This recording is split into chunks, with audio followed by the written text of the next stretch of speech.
Jury selection's been amazing. The candidates are being asked about their own connections to or impressions of an array of celebrities, and with no explanation why, at least not yet. The parlor games have begun, my friends. Everybody is trying to connect the dots between the shiny, famous names and the beleaguered rap star Diddy. I went to a seminar about death. Okay, you have to tell me. You're just telling me this now. I know, yeah. Please share. Why? I have a friend. Why were you there? And what did you learn? I learned that no one really dies and that, it's just an experience in the physical form and we're attached to our personalities, but that we're just souls and that we continue and continue and continue. Was Nipsey Hussle's greatest supporter actually the hidden lever that toppled him? Tonight, we follow jury room whispers, darknet drives, and a love story that may have doubled as an inside job. New York's federal courthouse hasn't seen a spectacle like this in years. As jury selection began for Diddy's case, Judge Aaron Subramanian grilled nearly 100 potential jurors about their feelings toward a list of celebrities that read like a festival lineup: Kanye West, Cassie, and, curiously, Lauren London. Reporters say one nervous panelist emailed for release, afraid the star power alone might crush their mental health. Why is Lauren's name even in that stack of cue cards? Prosecutors won't say, yet. But the rumor mill spins. Her testimony could stitch together a chain of influence, stretching from Puff's candlelit parties to Nipsey's final steps on Crenshaw. But that courtroom drama is only the latest spark. To see the fuse, we rewind to a birthday soiree few people remember. It's 2013, an upscale lounge in LA. Cassie blows out candles while industry elites mingle. Nipsey Hussle arrives as Lauren London's date. Diddy leans in for a handshake. According to Nip's own Breakfast Club banter, that single greeting birthed a big brother mentorship. Lauren? No, I'm saying Lauren introduced me to Puff. Oh, got you. I mean, I knew Puff, but it was more of a personal relationship after, we was at Cassie's birthday. You know what I'm saying? Like, Nip had no ego.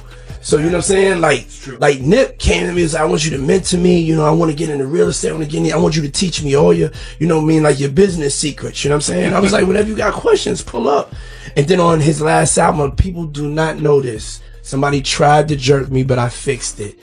I actually am one of the executive producers of Nipsey Hussle's last album. Victory Lap. Yeah, Victory Lap. It's 2013, an upscale lounge in LA. Cassie blows out candles while industry elites mingle. Nipsey Hussle arrives as Lauren London's date. Diddy leans in for a handshake. According to Nip's own Breakfast Club banter, that single greeting birthed a big brother mentorship. Former security chief Jinsa Gan Deal says Puff's Holmby Hills palace was wired tighter than a casino.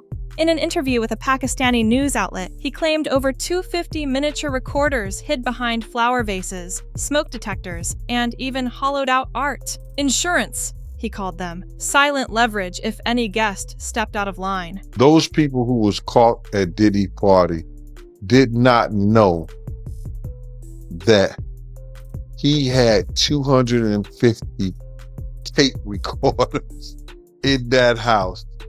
That's a big house. But he had 250 tape recorders. And then there are also the talks about the tapes. You're saying that there's tapes and they're being shopped? Yes, there have been people already shopping. We've heard about the tapes, but yes. The shopping thing is yes, there already have been tapes leaking around Hollywood, being shopped around to individuals in Hollywood. I sat right here and told y'all there was activity on the darknet. Videos were being distributed and were going to be sold for profit because the diddler needs the money. Did I not say that? Right here. Scroll through red carpet montages. Lauren and Puff sharing inside jokes while Nip hovers just out of frame. Friends brushed it off as polite networking until Puff's pep talk at Nipsey's memorial. Boo, you showed the world how to love. Now show them how to survive the crumble. Internet sleuths gasped. Boo was Nip's private nickname for her. Then came the yacht girl gossip. Blogs claimed Lauren took mysterious weekend trips on Puff's Caribbean cruiser, the same vessel Young Miami called her mobile penthouse. Photos resurfaced of Lauren perched beside Puff at Cassie's birthday, Nipsey blurry in the background like an afterthought. Was she simply in every room because she loved Nip, or because someone needed constant eyes on him? Hook up with the biggest rapper at the time. Everything's great. By the way, isn't she? Lauren is the one that introduced Nip to Diddy. Diddy couldn't even get to Nip, even though he had ties in L.A. It was Lauren that brought Nip to him. And during a 2019 Angie Martinez interview, Lauren casually mentioned taking a 2-day death awareness workshop at 25. She said it taught her that no one really dies. We're souls that keep going. Angie's puzzled eyebrow mirrored viewers everywhere. Why would a young actress meditate on mortality years before tragedy hit home? Okay, you have to tell. You're just telling me this now. I know, yeah. Please share. Please share. Why? I have a friend. Why were you there, and what did you learn? I learned that no one really dies, and that it's just an experience in the physical form, and we're attached to our personalities, but that we're just souls, and that we continue and continue and continue. And if you have a spiritual relationship with someone on Earth, you will have one with them when you leave Earth. So I did this 2-day seminar on death. So, and this was how long ago? I had to be 25. What sent you there? Do you find that weird though? I'm weird. No, it's not weird that you would go. It's almost like you were preparing yourself for what you would have to deal with. Well, I told you I didn't have connection to Earth at a young age. I know, but you don't find that as you were preparing yourself for what you were going to have to deal with. Well, that we're all going to have to deal with. Now the patterns deepen when art foreshadows life, and Nipsey foreshadowed plenty inside the booth. Gan Deal swears. Nip asked Puff to give Victory Lap the same aura Biggie's life after death possessed. Cosmic homage? Maybe. Yet some insiders say invoking Biggie's posthumous classic Tempted Fate. Now, you taking a spiritual person who's asking for something. He said, I wanted that same feel as life after death.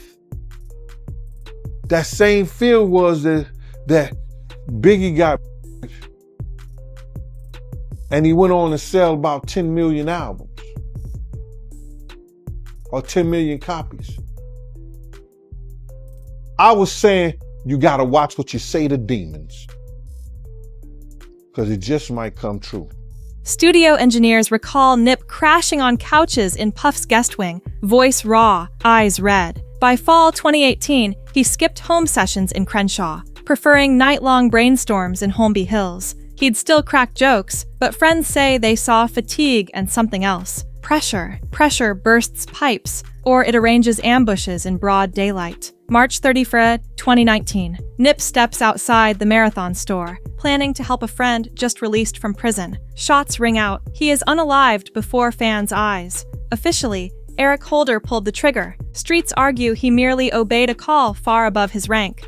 Holder got 60 years, but key questions linger. Who bankrolled his lawyer? Why did several surveillance cameras glitch that day? And why? Insiders whisper. Did Puff seem fully briefed on Nip's every schedule? The jury hasn't heard about the tapes, yet prosecutors hint they'll play clips proving Puff filmed guests without consent, holding reputations hostage for loyalty. And that leaves us with the riddle every mural on Crenshaw quietly asks. Was Nipsey Hussle an independent king who threatened the old order, or a pawn handled by insiders he trusted? Did Lauren London adore him, only to be manipulated herself? Or was she the silent hinge on which larger doors swung? Until the drives decrypt and sworn testimony strips away the smoke, speculation reigns. One certainty endures. Murals still glow on Slauson.